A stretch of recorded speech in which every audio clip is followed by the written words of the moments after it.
একেবারে honest review দিব? হ্যাঁ দাও। মনে কষ্ট হবে না তো? না, কেন, খারাপ হয়েছে? কোনো কিছুর সাথে তুলনা করে বলতে পারছি না, কারণ এই খাবারটা তার আবিষ্কার। এবং আসসালামু আলাইকুম। কাপলস রসিকের আজকের আয়োজনে আমরা আপনাদের সামনে একটা ব্র্যান্ড নিউ সুস্বাদু মজাদার খাবার নিয়ে হাজির হয়েছি, যা আমার বিশ্বাস আমার আগে কেউ ট্রাই করেনি। রেসিপিটি তৈরি করতে প্রথমে দুইটা কুশি বা রেখা আঁচড়ে ধুয়ে নিচ্ছি, তারপর এমন এক আঙ্গুল সাইজে কেটে নিচ্ছি।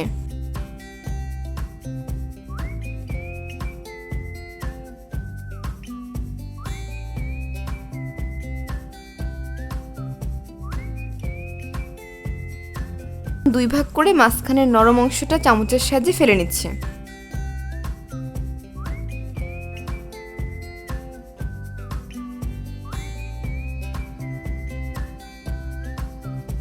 এগুলোকে যতদূর সম্ভব ছোট করে স্লাইস করে নিচ্ছি।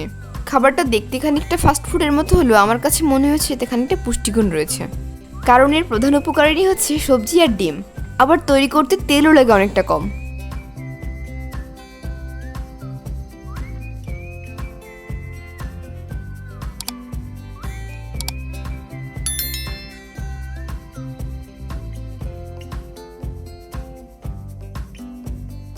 তো এই পর্যায়ে আমার কুশি সবগুলো প্রসেস করে নেওয়া শেষ। এখন আমি এগুলোকে একটা প্যানের মধ্যে হাফ সিদ্ধ করে নিব।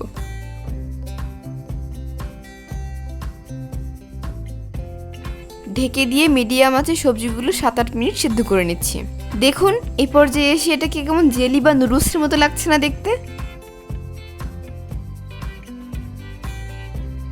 সিদ্ধ করা সবজিগুলোকে আমি একটু ঠান্ডা পানিতে ধুয়ে নিচ্ছি পরবর্তী ধাপের জন্য। সবজি ঠান্ডা হয়ে গেলে এর মধ্যে 1/4 কাপ ময়দা নিয়ে নিচ্ছি। আরও নিচ্ছি কিছুটা পেঁয়াজ কুচি, এই 2 টেবিল চামচ মতো হবে।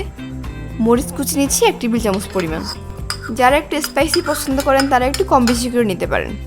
লবণ নিচ্ছি 1 চা চামচ আর গোলমরিচ গুঁড়া নিচ্ছি 1/2 চা চামচ। এবার এর মধ্যে ডিম নিতে হবে, তবে এখানে আমরা সম্পূর্ণ ডিম নিব না।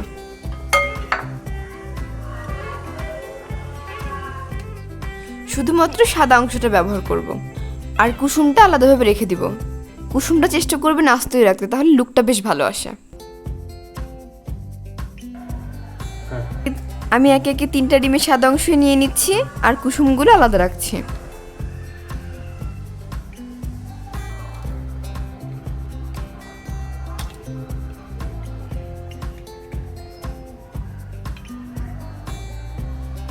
আর হ্যাঁ, এই মিশ্রণে কিন্তু আমি কোনো পানি ব্যবহার করছি না। ইভেন সবজিগুলো পানি ঝরিয়ে নিয়েছিলাম। হাতের কাছে থাকলে আর আপনি পছন্দ করলে এখানে একটু ধনিয়া পাতাও অ্যাড করে নিতে পারেন। এবার এই সবগুলো মিশ্রণকে আমি আলতোভাবে মাখিয়ে নিচ্ছি। যেহেতু সবজি হাফ বয়েল, সেহেতু খেয়াল রাখতে হবে যেন ভর্তা না হয়ে যায়।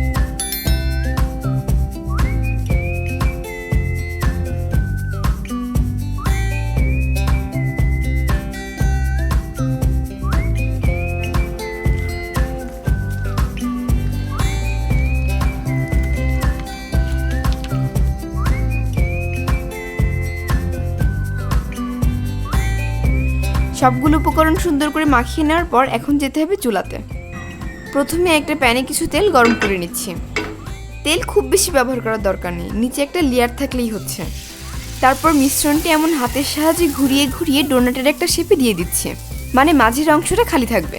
দেখি হয়তো বুঝতে পারছেন চারপাশে রিংয়ের মতো একটা প্যাচ হয়েছে। এবার রিংয়ের মাঝখানে সেই কুসুমটা দিয়ে দিতে হবে। দেখুন কি সুন্দর লাগছে না দেখতে? ওয়েট, একটু পরে আরও সুন্দর লাগবে। ভাজির পুরোটা সময় কিন্তু চুলার আঁচটা মিডিয়াম লোতে রাখতে হবে। আমি ঢেকে দিয়ে 2-3 মিনিট ভেজে নেওয়ার পর অপর পাশ উল্টিয়ে দিচ্ছি। অপর পাশও 2-3 মিনিট ভেজে নেওয়ার পর তেল ঝরিয়ে উঠিয়ে নিচ্ছি। আপনারা যদি বাসায় ট্রাই করেন তাহলে বুঝতে পারবেন যে এই রেসিপিতে ঠিক কতটা কম তেল লাগে। আমরা জাস্ট এটুকু দিয়ে 3 পিস বানিয়ে নেওয়ার পরও কিছুটা তেল বেঁচেছিল। এই খাবারটি হতে পারে আপনার সকাল বিকাল বা টিফিনের বেস্ট চয়েস। এতক্ষণ তো বললাম খাবারটা কিভাবে তৈরি করবেন, এখন আসি স্বাদের কথায়। যেহেতু খাবারটি আমার একটা এক্সপেরিমেন্ট ছিল, চলুন আমার গিনিপিকের মুখ থেকে শুনি খাবারটা কেমন ছিল। কি বললা তুমি আমারে? তাই তো, আমি যা রান্না করি সব তো তোমাকেই খাওয়া লাগে। আচ্ছা ঠিক আছে, আমি খেয়ে বলছি, ওয়েট। একেবারে অনেস্ট রিভিউ দিব? হ্যাঁ দাও। মনে কষ্ট হবে না তো? না, কেন, খারাপ হয়েছে? আলহামদুলিল্লাহ, অনেক ভালো হয়েছে। কোনো কিছুর সাথে তুলনা করে বলতে পারছি না, কারণ এই খাবারটা তার আবিষ্কার। এবং এটা আসলে একেবারেই ভিন্ন রকম একটা স্বাদ। মানে ডিম খাচ্ছি নাকি রুটি খাচ্ছি, না চাপড়ি খাচ্ছি, না পরোটা খাচ্ছি, না সবজি খাচ্ছি, কিছু বুঝতেছি না। একটা mixed reaction, but the good thing is এটা আসলে খুবই সুন্দর হয়েছে। আর সকালের নাস্তা হিসেবে এটা একেবারেই পারফেক্ট। আমি এখন একটু সস নিয়ে ট্রাই করছি।